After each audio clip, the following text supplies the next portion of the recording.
राजस्थान के बाड़मेर से 3 मुश्तबा आईएसआई के एजेंट गिरफ्तार किए गए हैं, जिनकी गिरफ्तारी को लेकर कई तरह के सवालात खड़े हो रहे हैं। जो सबसे पहला शख्स गिरफ्तार किया गया है वो पाकिस्तान से 1973 में भारत आया था, जिसका नाम सीताराम महेश्वरी है।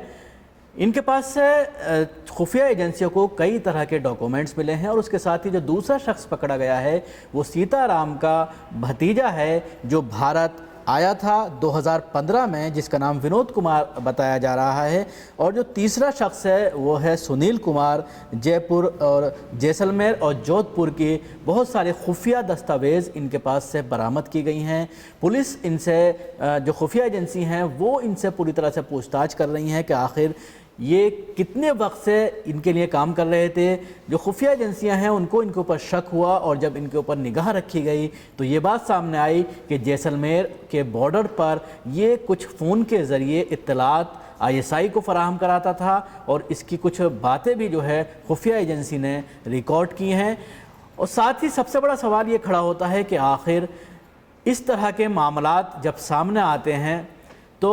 ये बात सामने आती है कि ये जैसे अभी पिछले दिनों में मध्य प्रदेश में 11 मुश्तबा आईएसआई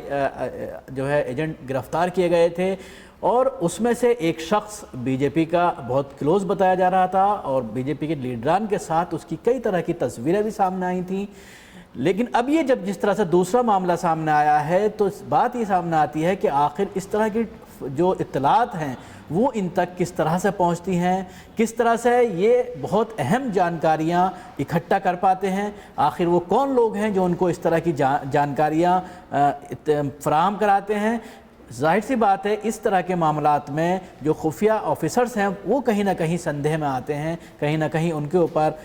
जो है सुई खड़ी होती है शक की कि आखिर वो क्या पैसे लेकर के इस तरह की इत्तलात फराहम कराए हैं। तो ये भी एक बहुत बड़ा जो है जांच का विषय है कि उन पर भी पूरी तरह से जांच होनी चाहिए, क्योंकि जिस तरह से ये 3 लोग पकड़े गए हैं और उससे पहले 11 लोग मध्य प्रदेश में जो है गिरफ्तार किए गए, तो उसके बाद से ये सवाल खड़ा हो रहा है कि आखिर ये किस तरह का एक नेटवर्क हिंदुस्तान के अंदर चल रहा है। लेकिन एक दूसरा पहलू अगर इसका देखा जाए, एक ख़ास मज़हब के लोगों को दहशतगर्दी के मामले में जिस तरह से गिरफ्तार किया जाता है और उसके बाद जब चार्जशीट फाइल की जाती है कोर्ट के अंदर, तो उस चार्जशीट पे कोर्ट कई तरह के सवालात खड़े करती है और जब उसका ट्रायल होता है कोर्ट के अंदर तो देखने में यह आता है कि ज़्यादातर यानी 80 से 85% केसेस ऐसे हैं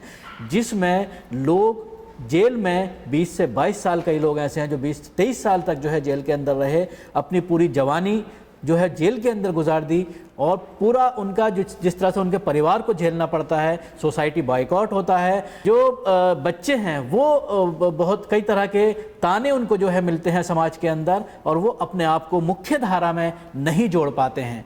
और इस तरह के मामलात में बहुत ही परेशानियों से गुजरने के बाद जब वो गरीबी में कोर्ट में जिस तरह से वो केस लड़ते हैं और उसके बाद 23 साल के बाद उनको बाइज्जत बरी किया जाता है, तो एक सिस्टम पर कई तरह के सवाल खड़े होते हैं कि आखिर जो खुफिया एजेंसीज़ जिस वक्त उनको गिरफ्तार किया जाता है, मीडिया ट्रायल भी होता है और जो खुफिया एजेंसीज़ ये दावा करती हैं कि ये किसी न किसी दहशतगर्दी सरगर्मी में मुलव्विस हैं, तो वो कोर्ट के अंदर जब ये साबित नहीं कर पाते हैं तो उनकी पूरी ज़िंदगी बर्बाद हो जाती है और जब वो बाहर आते हैं जेल से तो दोबारा से अपनी ज़िंदगी शुरू करने में बहुत सारी दिक्कतों का सामना उनको करना पड़ता है। तो ये 2 तरह का जो रवैया है खुफिया एजेंसियों का उस पर कई तरह के सवाल खड़ा करता है जिस तरह से अभी ये पूरा मामला आया। और सबसे बड़ी बात जो एक ख़ास तबके को निशाना बनाया जाता है, उसका सबसे बड़ा गुस्सा मीडिया को भी लेकर है कि जब कोई मुस्लिम गिरफ्तार किया जाता है तो उसका मीडिया ट्रायल किया जाता है। और लेकिन अभी अगर इस पूरे मामले में देखा जाए तो दोनों ही मामलों में मीडिया ट्रायल नहीं हुआ,